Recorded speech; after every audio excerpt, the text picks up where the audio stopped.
ओम शांति।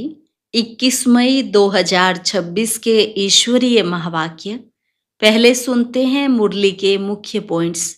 बाबा ने कहा, देखो आजकल की दुनिया में क्या लगा पड़ा है। सब दुखी हैं। दुख के सिवाय और कुछ है ही नहीं। सब मनुष्य मात्र आसुरी मत पर चल एक दो को दुख देते रहते हैं। तुम्हें श्रीमत पर सबको सुख देना है। फिर बाबा ने कहा, अभी तुम रोशनी में आए हो, तभी तो पुरुषार्थ कर बाप से सुख शांति संपत्ति का वर्षा ले रहे हो। हरेक की बुद्धि में है कि हम अपनी राजधानी में एक दो से ऊंच पद पाएं। वहां स्वर्ग में अर्थात सतयुग से लेकर त्रेता अंत तक फिर कोई दुख नहीं होगा। लास्ट में बाबा ने कहा, यह है ही कांटों का जंगल। तुम बच्चे अभी कांटों से फूल अर्थात मनुष्य से देवता बन रहे हो। सदा स्मृति रहे, यह बहुत छी पुरानी दुनिया है। यहाँ जो कुछ भी देखते हो सब विनाश हो जाएगा। आत्मा का यह शरीर भी पुराना हुआ, इसे छोड़ अब नया लेना है। और अब सुनते हैं महावाक्यों को विस्तार से। मुरली का सार। मीठे बच्चे, श्रीमत पर चलकर सबको सुख दो। आसुरी मत पर दुख देते आए, अब सुख दो, सुख लो। प्रश्न, बुद्धिवान बच्चे किस राज को समझने के कारण ऊंच पद पाने का पुरुषार्थ करते हैं? उत्तर, वे समझते हैं कि यह दुख और सुख, हार और जीत का खेल है। अभी आधा कल्प सुख का खेल चलने वाला है। वहां किसी भी प्रकार का दुख नहीं होगा। अब नई राजधानी आने वाली है। उसके लिए बाप अपना परम धाम छोड़कर हम बच्चों को पढ़ाने आए हैं। अब पुरुषार्थ कर ऊंच पद लेना ही है। गीत, बदल जाए दुनिया ना बदलेंगे हम। ओम शांति। मीठे मीठे बच्चों ने अर्थ समझा। यहाँ कोई कसम खाने की दरकार नहीं है। यह तो आत्मा में समझ चाहिए। आत्मा तमो प्रधान होने के कारण बिल्कुल ही बेसमझ हो गई है। बच्चे जानते हैं हम कितने बेसमझ थे, अब कितने समझदार बने हैं। दूसरे सत्संग आदि में यह बातें होती नहीं। वह शास्त्र रामायण आदि पढ़ते हैं। एक कान से सुना दूसरे कान से निकल जाता है, कोई प्राप्ति नहीं। यज्ञ तप दान पुण्य आदि बहुत करते हैं, धक्के खाते रहते हैं, प्राप्ति कुछ भी नहीं। इस दुनिया में कोई को सुख है नहीं। अब बाप सारी समझ देते हैं। सबको सुख शांति देने वाला एक ही बाप है। मनुष्य तो बिल्कुल ही घोर अंधियारे में है। भक्ति मार्ग वाले भी याद करते रहते हैं, हे दुख हरता सुख करता सदगति दाता। देखो दुनिया में क्या लगा पड़ा है, सबको दुख लगा ही रहता है। जो भी मनुष्य मात्र हैं, किसको भी यह पता नहीं है कि बाप कौन है, बाप से क्या वर्षा मिलता है। बेहद के बाप को जानते ही नहीं। धक्के खाते रहते हैं शांति के लिए। अब यह किसने कहा कि मन की शांति चाहिए? आत्मा कहती है यह भी मनुष्य नहीं जानते हैं। देह अभिमान है ना। साधु संत आदि सब दुखी हैं, सब शांति चाहते हैं। बीमारी आदि तो साधु संतों को भी होती है, एक्सीडेंट होते हैं। दुनिया में दुख के सिवाय और कुछ तो है नहीं। अभी तुम बुद्धिवान बने हो।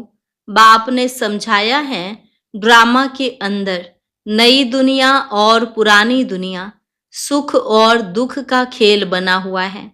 बाप ने तुम्हारी बुद्धि का ताला खोला है और सब मनुष्य मात्र की बुद्धि को गोदरेज का ताला लगा हुआ है।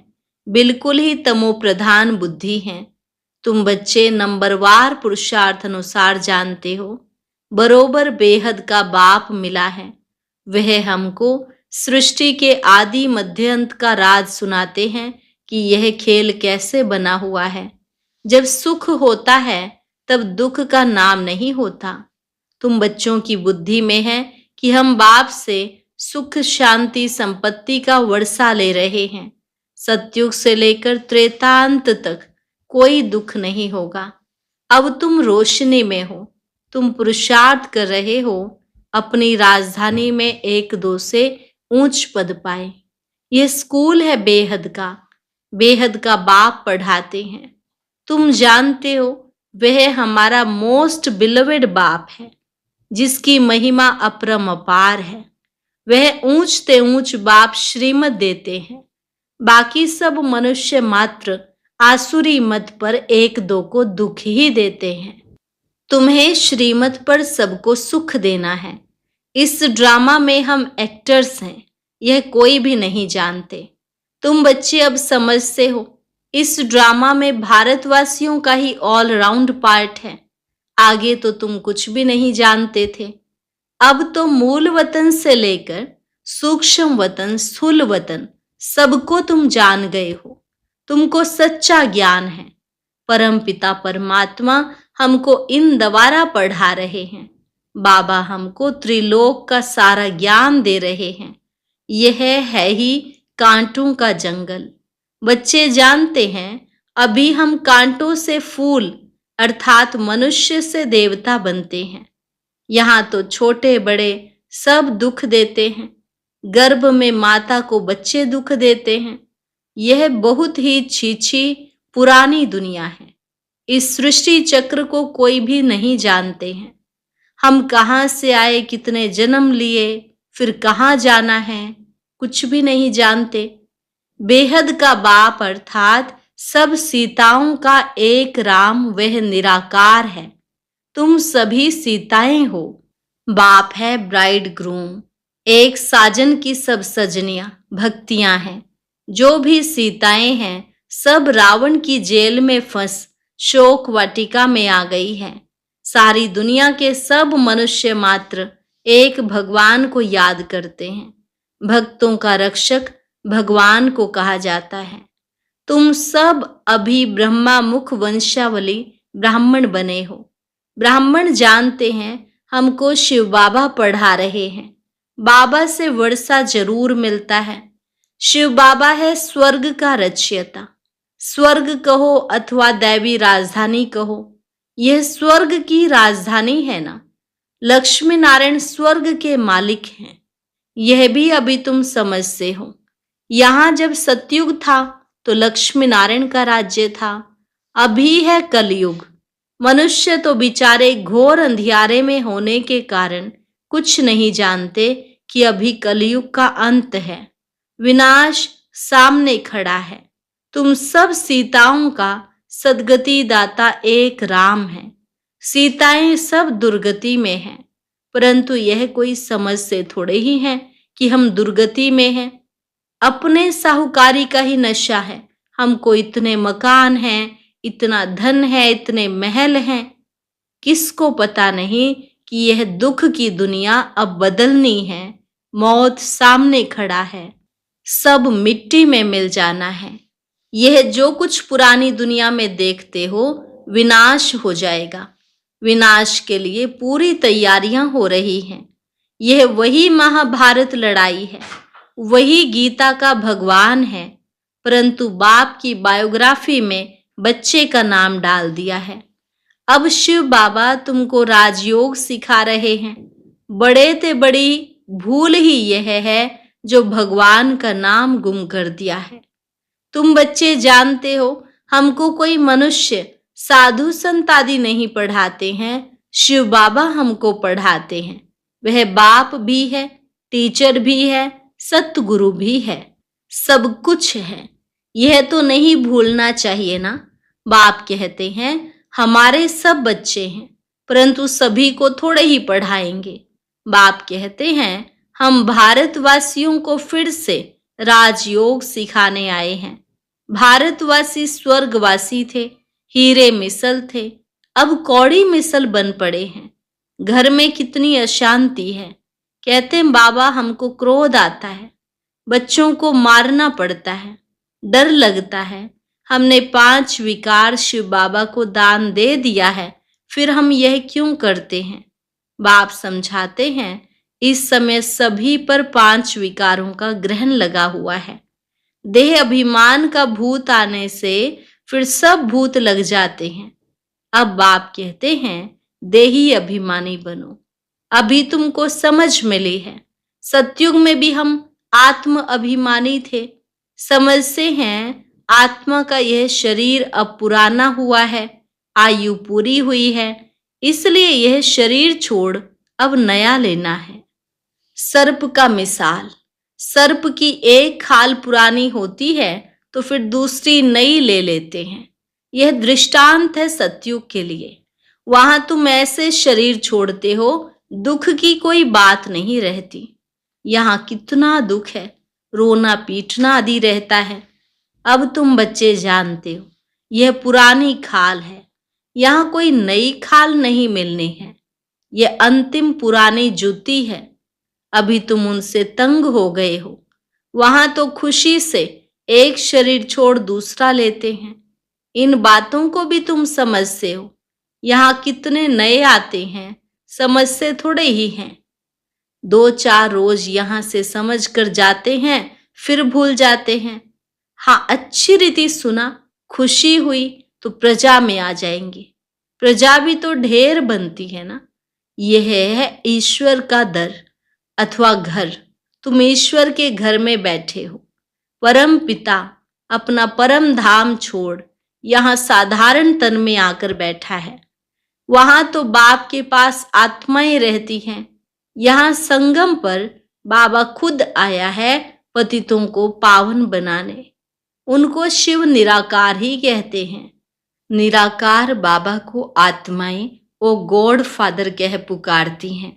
मनुष्य बिगड़ समझ के कह देते हैं ओ गॉड फादर। इन लक्ष्मी नारायण को भी यूरोपियन लोग भगवती भगवान कहते हैं। इन्हों को ऐसा किसने बनाया? इन देवताओं को कहते हैं आप सर्वगुण संपन्न 16 कला संपूर्ण हो। फिर खुद को क्या कहते हैं? यह नहीं जानते कि यह भी मनुष्य है। भारत में ही राज्य करके गए हैं। उनके आगे जाकर महिमा गाते हैं, अपने को नीच पापी कहते रहते हैं। श्री कृष्ण के मंदिर में भी जाकर महिमा करेंगे, शिव की यह महिमा नहीं करेंगे। उनकी महिमा अलग है। अक्सर करके शिव के पास जाते हैं तो कहते हैं भर दो झोली। फिर कह देते हैं वह भांग पीने वाला है, धतूरा खाने वाला है।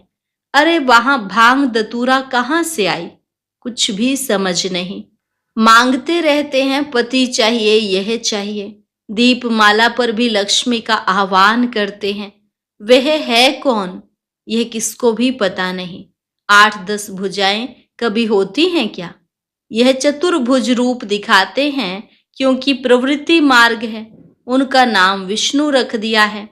लक्ष्मी नारायण तो सतयुग में रहते हैं।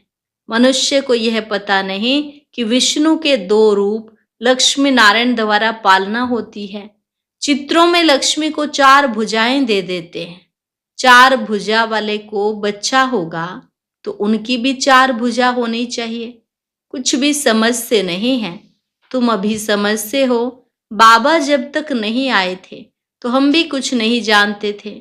अभी सारे विश्व के आदि मध्यंत को जान गए हैं। बाप आकर पतित दुनिया को पावन दुनिया बनाते हैं। बुलाते भी हैं हे पतित पावन आओ। अब परमात्मा कैसे आए, कैसे आकर पतितों को पावन बनाए? बाप कहते हैं 5000 वर्ष पहले हमने दैवी स्वराज्य बनाया था। फिर तुमने 84 जन्म कैसे लिए? यह समझ आगे तुम्हारी बुद्धि में बिल्कुल नहीं थी। इस ब्रह्मा को भी पता नहीं था। राधे कृष्ण लक्ष्मी नारायण की पूजा करते रहते, परंतु यह भी पता नहीं कि राधे कृष्ण ही स्वयंवर के बाद लक्ष्मी नारायण बने हैं। इसलिए प्रिंसेस राधे, प्रिंस श्री कृष्ण कहा जाता है। स्वयंवर के बाद महाराजा महारानी बनते हैं। यह जो खुद बन रहे हैं उनको भी पता नहीं था। भल कोई को दीदार भी होता है, परंतु कुछ भी समझते नहीं। फिर भी भक्तों की भावना अल्पकाल के लिए पूरी करने मैं साक्षात्कार कराता हूँ। यहाँ तो ध्यान दीदार की बात ही नहीं। बाप तो समझाते हैं, साक्षात्कार में माया प्रवेश कर लेगी तो तुम पद भ्रष्ट हो पड़ेंगे।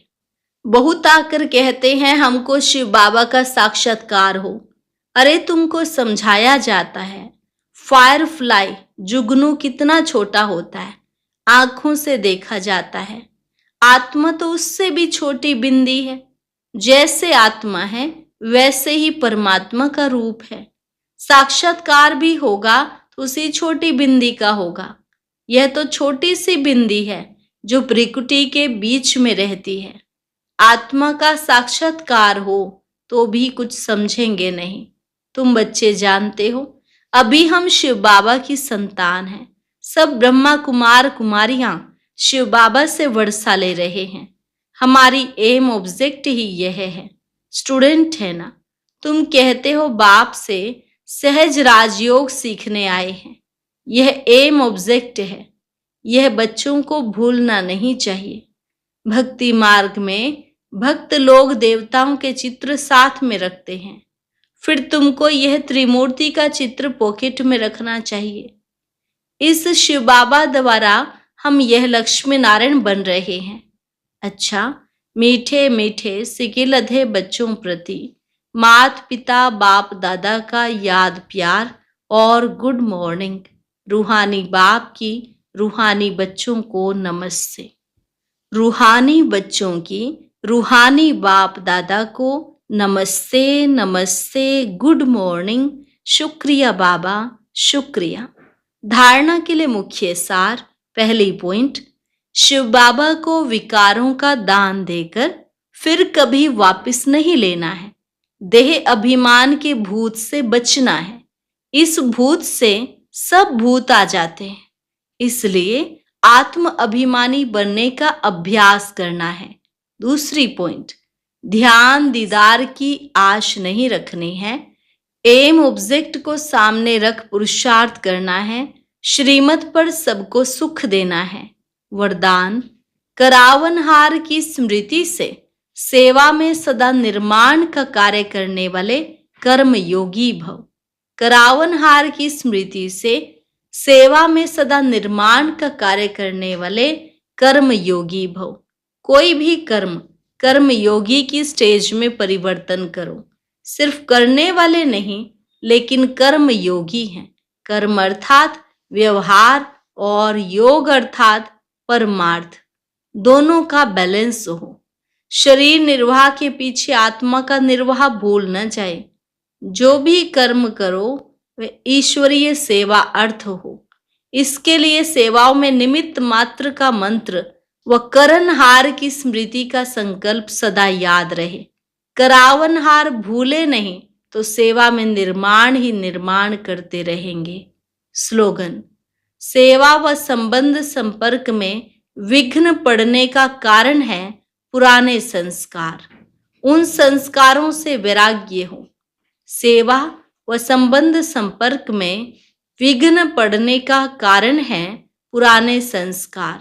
उन संस्कारों से वैराग्य हो। अव्यक्त इशारे, सदा अचल अडोल एक रस स्थिति का अनुभव करो। सभी से श्रेष्ठ तख्त बाप दादा के दिल तख्त नशीन बनना है। लेकिन इस तख्त पर बैठने के लिए पहले अचल अडोल एक रस स्थिति का तख्त चाहिए। एक रस स्थिति के तख्त पर तब स्थित रह सकेंगे जब अकाल तख्त नशीन बनने का अभ्यास होगा। जैसे वह तपस्वी सदैव आसन पर बैठते हैं, ऐसे आप अपनी एक रस आत्मा की स्थिति के आसन पर विराजमान रहो। इस आसन को नहीं छोड़ो, तब सिंहासन मिलेगा। अच्छा, आज का अव्यक्त ज्ञान मोती सुनने के लिए ऊपर दिए गए बॉक्स पर क्लिक करें। अगर बॉक्स दिखाई नहीं दे रहा है तो ऊपर जो कॉर्नर में शो लिखा हुआ है उस पर क्लिक करें।